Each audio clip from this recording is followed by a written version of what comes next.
Good evening and welcome to Capital Markets. I'm Temple Ashaju. Since the last MPC meeting, volatility has ravaged the global economy, helped by Britain's exit from the European Union last month. The effect of this is felt in the uncertainties created by the 12% fall in the pound since the referendum. These phenomenal events further led to a new direction and projections as the International Monetary Fund reviews global economy's growth on the downside risks attached to Brexit. The latest projection now shows that the world economy will ease by 0.1% to 3.1% from an earlier forecast of 3.2% in April 2016. The IMF also reviews Nigeria's economic growth to a negative of 1.8% despite the recovery in global commodity prices, which has appreciated by 7.2% year to date. With these projections, the Nigerian investment climate just found a new bearing where the equities market slumped this week by 4% and sentiment in the bond market was broadly bearish. On the program this evening, we'll be joined by an analyst and securities trader who will give us insight into some of the earnings that dictated the decisions of investors this week, as well as paint us a picture of some expectations from the MPC meeting scheduled for next week. But for now, let's bring you some more news that shaped the markets this week.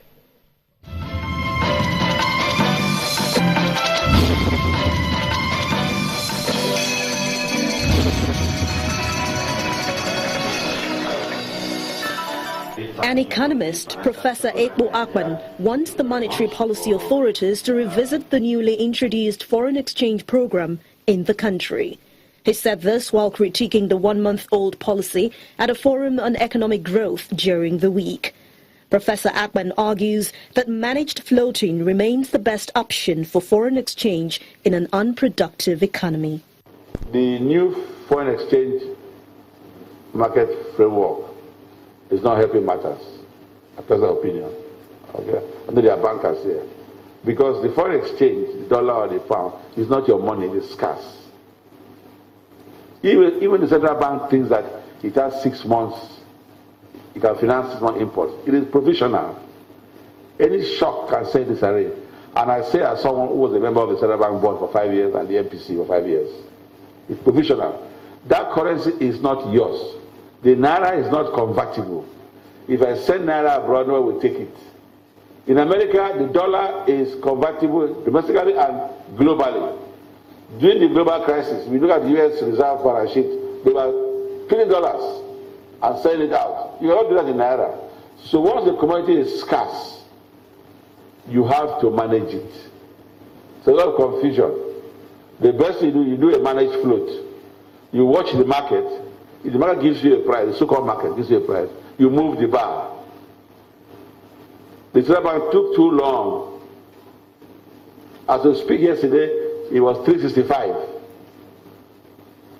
They moved it back to 291. The gap is still too much.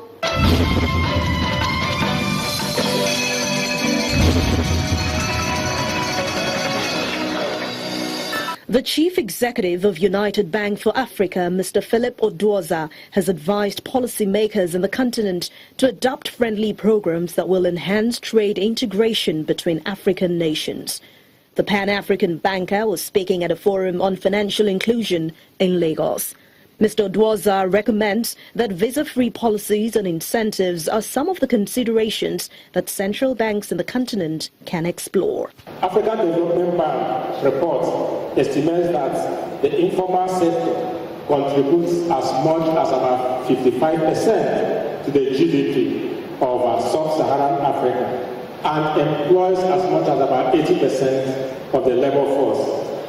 Recently, the National Bureau of Statistics in Nigeria released a report that puts informal economy at 41% with a value of 39 trillion naira.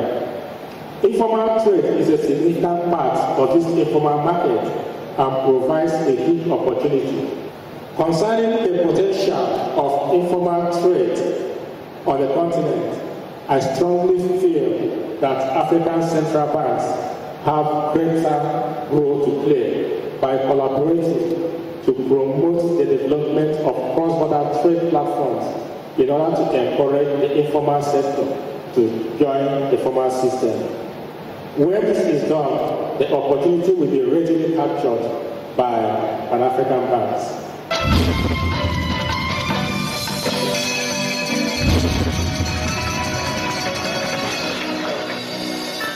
The economic recession in the country is a wake-up call for Nigerian banks to tap into the informal sector for growth. This is coming from the president of the Chartered Institute of Bankers of Nigeria, Mr. Segun Ajibola. According to him, lending support to the informal sector does not underestimate the high-end investment opportunities. If we look at the structure of the Nigerian economy, if we leave oil and gas out, then let's now look at the other sectors of the economy.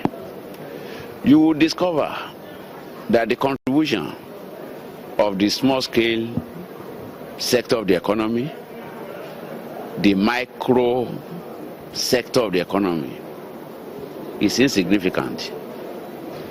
Microfinance bank, a situation like this, for example, microfinance banks can help by empowering the masses of the people in the various sectors of the economy.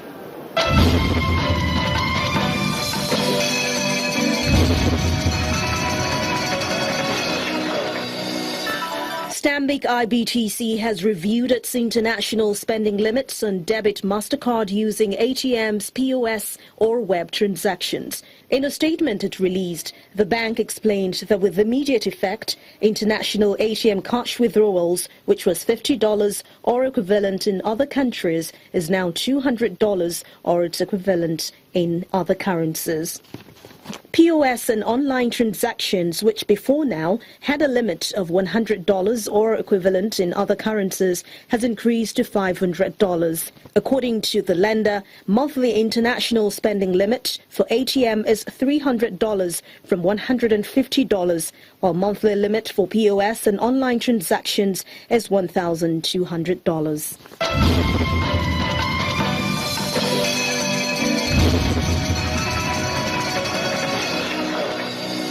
Sterling Bank has withdrawn its bid to buy Keystone Bank Limited over the price sought for the lender rescued Bridge Bank.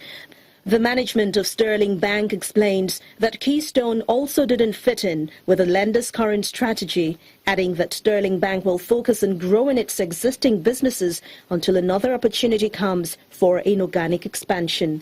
Keystone Bank Limited is the last of the three bridge lenders bought by the Asset Management Corporation of Nigeria. The bank has assets of 318 billion naira and operates two international units, which appointed Citigroup's Nigerian unit and FBN Quest as advisors on the sale.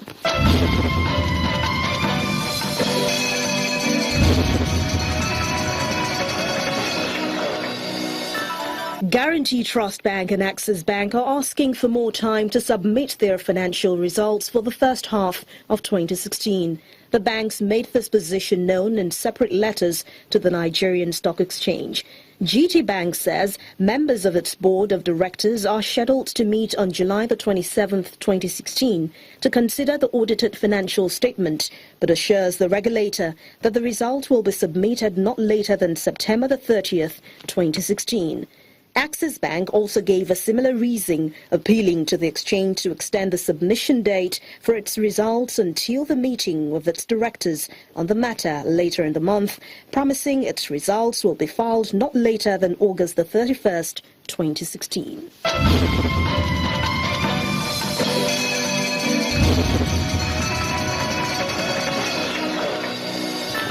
Meanwhile, Owando PLC expects to report materially lower earnings for the second quarter of 2016 due to the impact of the Naira devaluation against the US dollar, resulting in unrealized foreign exchange losses. The company notes that as at the time of the devaluation, the business already had total outstanding borrowings of $261 million. But the 40% devaluation in the value of the Naira to the dollar from the bank rate of 199 to 280 has effectively resulted in these significant foreign exchange losses, which have been booked into its financial statements. The management of Owando assures customers and investors of its focus to return the group to profitability and remains confident in the continuous growth of the company.